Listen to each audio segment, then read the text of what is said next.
Ole. Yeah. Thank you. Oh, wonderful. Wonderful. Thank you so much. Sounded great. Ah, some of the things you were playing there. I came at music initially through the blues world and then the jazz world. Hmm. And when I came across flamenco, what really drew me to it is, in many respects, it has a lot in common with jazz. There's a lot of improvisatory elements. Much like the blues, there's a lot of those very deep elements as well. And I just fell in love with it. It just really spoke to me. I didn't choose it, it kind of chose me. And the moment it kind of happened, Martin, Mm. it was on a trip to Spain. My grandmother took me on a trip when I was about 14 or 15. And when you're a young boy and you're that age, you're always hungry. And they had this flamenco guitarist who came to perform at the hotel, and he could play. He was a really great player. That meal went cold on my plate that evening. I was just locked on and mesmerized. And that was the moment. I was hooked from then on in. Who are the people that firsthand that you met, face to face, that you can actually sit down and say, "Look, I want to play this music. It's a Show great me." question. It's a great question, that, because I know what you mean. There's a difference between having someone's poster on your wall and listening to their records and being inspired by them, and actually having that direct one-to-one contact, much like you had with Stefan Grappelli. Mm. Um, I was very fortunate when I was a very young player. I was quite close to Manchester and Leeds, where there was a kind of an amateur flamenco scene going on. So initially, there were some guys who worked as accompanists for dance classes who could really kind of show me the basics, get me started, and that was very beneficial. It gave me a good grounding. And then when I was a bit older, musicians like Paco Pena, when they were on tour, would do workshops. So I had the privilege of attending a workshop with Paco Pena, and I was able to observe him and watch and learn. But I think the real moment that changed the way I play was when I got to become a one-to-one student of the great Juan Martin. Mm-hmm. And and Juan sat me down and said, "Look, if you want to take, I'm happy to teach you this, but if you're going to have to really work hard and take it seriously if we're going to do it properly." Um, and that amazing kind of 6, 7 year journey with Juan, that led me to actually go out to Spain, accompany singers, and learn a lot of that, which is a core part of the art form. Cool. Um, and I learned a huge amount under Juan's guidance. And then subsequently, I wanted to I wanted to take my technique to a new level, because there were certain things I wasn't happy with within my playing that I felt could be addressed. So I then spent time with the Russian flamenco guitarist, a gentleman called Grisha Goyrachev, and he's just a phenomenal virtuoso in both classical and flamenco. Spent time with the great Paco de Lucia, has worked with a lot of really incredible people, and I spent a further 3 years with him. So I suppose it was, in many respects, I suppose a 10 to 11 year apprenticeship with those. I suppose they were the three big players that influenced me. Initially, the workshops with Paco Pena, then a long 6 year period with Juan Martin, and then finally a further 3 years with the great Grisha Goyrachev. And collectively, that helped make me what I am today to a certain extent.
Muchas Thank gracias. you.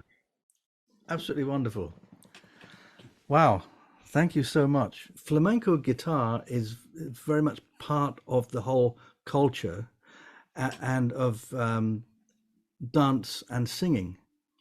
And I guess its kind of roots are actually in accompanying dancers and singers, isn't it? Really, and it's why we Very much have so. different. I guess there are different fields and different times to match the dancers, and flamenco players actually constantly watch the dancers when they're accompanying. So yeah, I wanted to ask you about that, about playing with dancers and singers. Absolutely. So it's interesting. It puts me in mind of a phrase that I remember Juan Martin said this to me when I was studying with him, where he always used to emphasize that when you're accompanying, you're the waiter at the table. You're there to support, you're there to make the whole thing flow effortlessly, but you're not there to get in the way and impose yourself upon the event. And I always hung on to that. It was a really wise piece of advice. And that is very much the essence of accompaniment, I think, in any discipline. And in flamenco specifically, I think what you really gain from it, with the singer's voice, that is the heart of the flamenco tradition, the cante.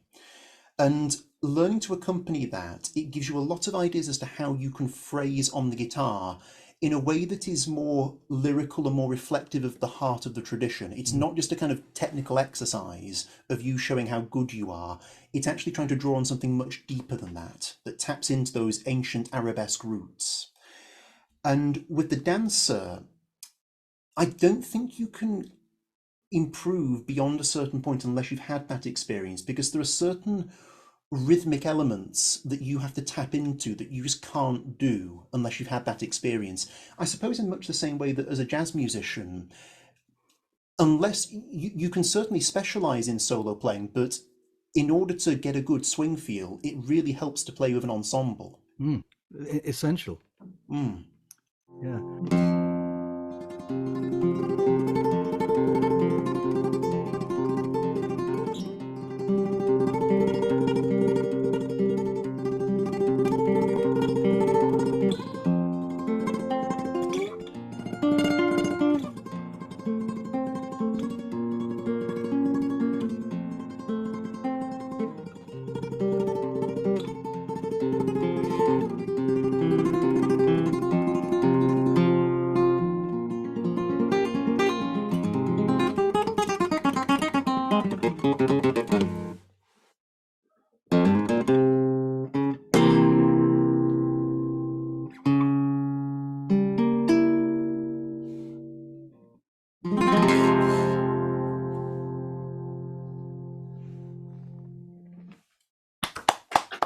Wow. Thank you. Amazing. Thank you so much.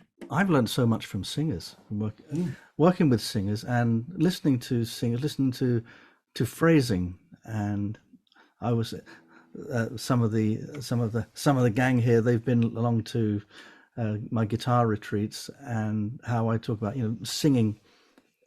Sing your phrases. Listen to how a singer phrases. Listen to the lyrics, and that will help you with the phrasing. And yeah, so it's interesting, as you say, that there's all these parallels uh, in our music. Absolutely. Yeah. Absolutely, and I couldn't agree with you more in terms of listen to singers in terms of phrasing, because I was talking to a friend of mine, the classical guitarist Brandon Aker, recently, and we were kind of saying that a guitar, if you only approach it from the perspective of technique, it kind of sounds like a musical chicken. It kind of, it's just pluck, pluck, pluck. Mhm. The minute you kind of sing that melody and then try to emulate what your voice is doing when you play it, it sounds so much better instantly. So I think we can learn a huge amount from singers, and I would argue the voice is probably my favourite instrument to listen to after the guitar for that very reason. Mm. A lot of flamenco rhythms are grouped in 12 beat chunks, and it's not simply a matter of saying you're counting to 12. Certain accents within those are important. So commonly Boraria, you're starting on beat 12 and your accents are on 3, 6, 8, 10 and 12. So it's like a kind of 12, 1, 2, 3, 4, 5, 6, 7, 8, 9, 10, 11. Mm, mm, mm, Mm. mm, mm, mm, mm. But there's also different ways you can interpret that. So you'll often hear people playing it almost like a waltz, like a 12, 1, 2, 3, 4, 5, 6, 7, 8, 9, 10, 11. So often when you hear people playing it, you'll hear those different rhythms, almost like a double helix, kind of going like this. So it's quite an interesting rhythm that's it's rigid in terms of how you count it, but there are different ways you can feel that rhythm and interpret it. And it's a fun one to play.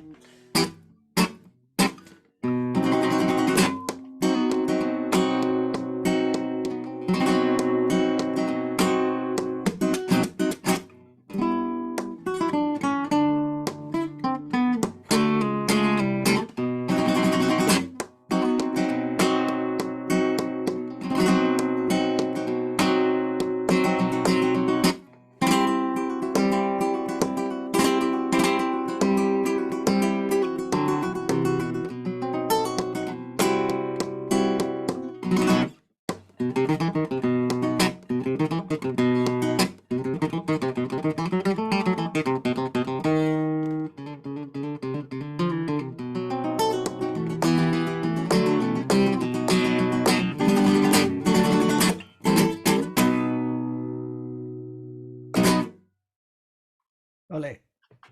Yeah. Thank you. Wonderful. Thank you Wonderful. very much. Spellbinding, I would say.